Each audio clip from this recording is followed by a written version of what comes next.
At Watson High, two teens named Jake and Ethan have been enemies for quite a while now. They used to be best friends, but one small betrayal during a basketball game lit a deep grudge between them. Every time they passed each other in the hallway, their cold glares cut through the air like sharp knives. In class, whenever Ms. Harper asked a question, both just wanted to outdo the other with better answers.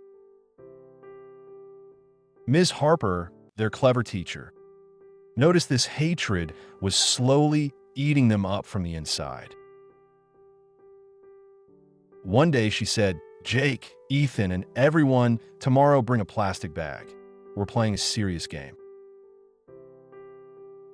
The class got excited, but Jake and Ethan only exchanged death stares, hearts still burning with old anger.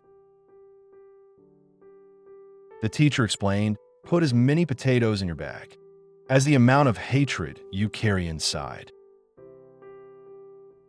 Jake went home and angrily grabbed 6 big potatoes, each one symbolizing the heavy grudge in his heart.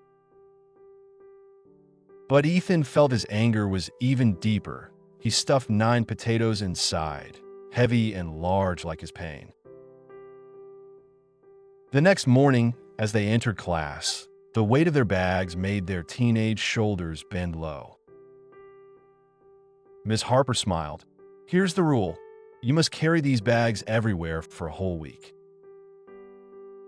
The kids laughed at first, but Jake and Ethan knew their bags were heavier than anyone else's. On the very first day, a faint smell rose from the bags, creeping in, just like hidden grudges do. Jake grumbled, "This is just the first day? This nasty smell is just getting started." By the second day, the potatoes softened and their bitter, sour stench followed them like a dark shadow. Ethan, who is usually strong, now slumped on the bench. This isn't a game anymore. It's torture. At home that night, Jake stared at his bag with teary eyes. Did I really carry this much hate? On day 3, the smell got so bad that even their closest friends stayed away from them. At lunch, all the tables around them stayed empty.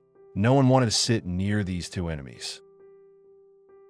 Their friend Maya said, "You guys are only hurting yourselves. Your stink is chasing everyone off."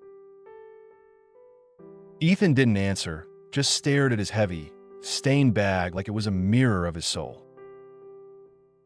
On the 4th day, slimy liquid leaked from Jake's bag and spread on the floor like old rage. Jake yelled, "Why should I be the only one paying for carrying this much hate? It's crushing me." Ethan mumbled, "I wish I'd never kept this weight inside me for so long." That night, the rotten stink crept into their bedrooms, and their sleep was haunted by nightmares of decay. On the 5th day, Ethan rubbed his sore shoulder and groaned, "This bag of hate is wounding my body." Jake showed up to class with puffy eyes. Even his hair smelled of that awful stench. Ms. Harper calmly said, "Just one more day left, kids. Stay strong. This is your final challenge." The other kids avoided even looking at them, as if Jake and Ethan carried some contagious plague.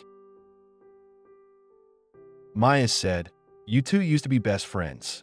Now your hatred is just poisoning everything around you." Jake and Ethan both lowered their heads. Maya's words hit them like a hammer to the chest.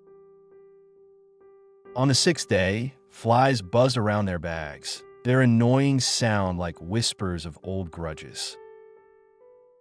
Ethan's breath grew shallow. "This nasty smell is driving me crazy. Even my mom made me shower thrice." Jake muttered, "I think we've suffered more than anyone else because our burden is the heaviest." On the 7th day, With bloodshot eyes and bruised shoulders, they arrived at school like broken soldiers. Miss Harper gave a kind smile and said, "Well, today is your Freedom Day. Let's finish this." The kids cheered and rushed to throw their stinky, rotten bags into the trash cans. Ethan threw his bag in with all his might. "Get lost.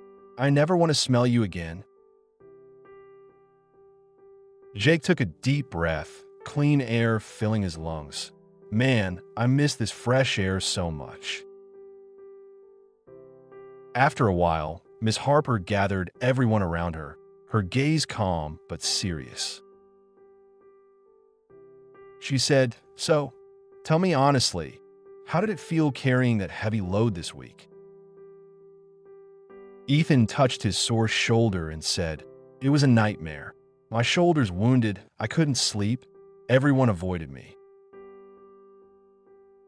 Jake gave a bitter smile. "I got so tired of the stink, but my spirit got even more exhausted." Ms. Harper's voice was soft yet firm. "But this wasn't just a game. This was a mirror of your hearts."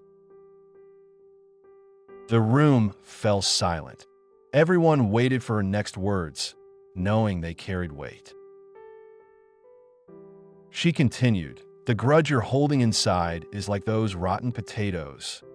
It only makes your life stink." Her eyes moved between Jake and Ethan. "If you couldn't handle a week, how can you live years with it?" After 7 days of pain, Jake and Ethan finally looked at each other, their gaze softer, more human. A faint smile appeared on both their faces. Maybe it was time to throw away the hate and rebuild their friendship.